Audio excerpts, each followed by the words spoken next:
Hi friends, welcome back to my channel. இன்றைக்கி நம்ம என்ன பார்க்கலான்னா பருப்பு ரசம் எப்படி பண்ணலான்னு பார்க்கலாம். ரொம்ப டேஸ்டியாக இருக்கும், ட்ரை பண்ணி பாருங்கள். அதுக்கு தேவையான பொருள் பார்க்கலாம்.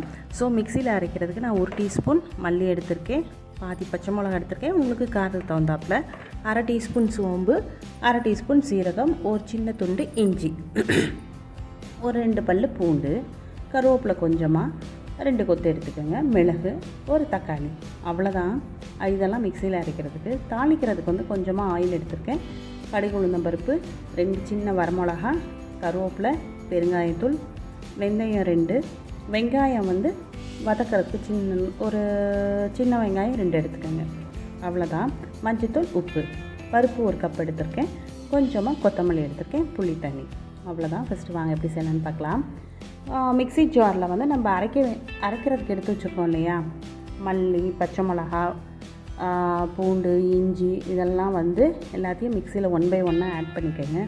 மிளகு எல்லாத்தையும் ஆட் பண்ணிவிட்டு குறைன்னு 2 திருப்பு, மிக்சியில் 2 திருப்புனிங்கன்னா குறைன்னு அரைச்சா போதும். நல்லா குறைன்னு அரைஞ்சதுக்கப்புறம் நம்ம தக்காளி எடுத்து வச்சுருக்கோம் இல்லையா, அந்த தக்காளியும் ஆட் பண்ணிக்கோங்க. அதையும் கொஞ்சம் குறைன்னு அரைச்சி எடுத்து வச்சுக்கலாம், அவ்வளோதான்.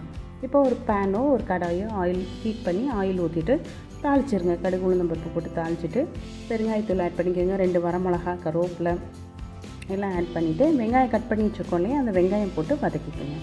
வதங்கினதுக்கப்புறம் நம்ம அரைச்சி வச்சுருக்கோம் இல்லையா அந்த விழுது, அதை எடுத்து இதில் மிக்சியில் அரைச்சி வச்சதை எடுத்து ஆட் பண்ணிக்கோங்க. ஆட் பண்ணிவிட்டு கொஞ்சம் வதக்குனிங்கன்னா அந்த பச்சை வாசனை போகும். ஸோ வதக்கிட்டு லைட்டாக மஞ்சத்தூள், உப்பு போட்டுருங்க. உப்பு போட்டோன்னே நம்ம புளி தண்ணி எடுத்து வச்சுருக்கோம் இல்லையா, அந்த புளி தண்ணியை அதில் ஆட் பண்ணிவிடுங்க. ஆட் பண்ணதுக்கப்புறம் நல்லா மிக்ஸ் பண்ணிவிடுங்க. மிக்ஸ் பண்ணிவிட்டு பருப்பையும் நீங்கள் ஆட் பண்ணிடலாம்.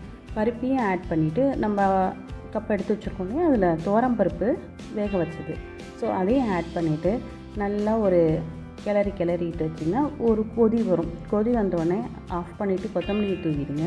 தூவினதுக்கப்புறம் உங்களுக்கு கீ வேணுன்னா ஆட் பண்ணிக்கலாம், ரொம்ப டேஸ்ட்டாக இருக்கும்.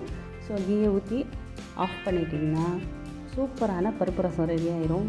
நீங்கள் சாதத்துக்கு சூடாக வச்சு சாப்பிட்டு பாருங்கள், டேஸ்ட் பண்ணி பாருங்கள். மறக்காமல் நம்ம சேனலை லைக் பண்ணுங்கள், சப்ஸ்கிரைப் பண்ணுங்கள், ஷேர் பண்ணுங்கள். தேங்க்யூ ஃபார் வாட்சிங்.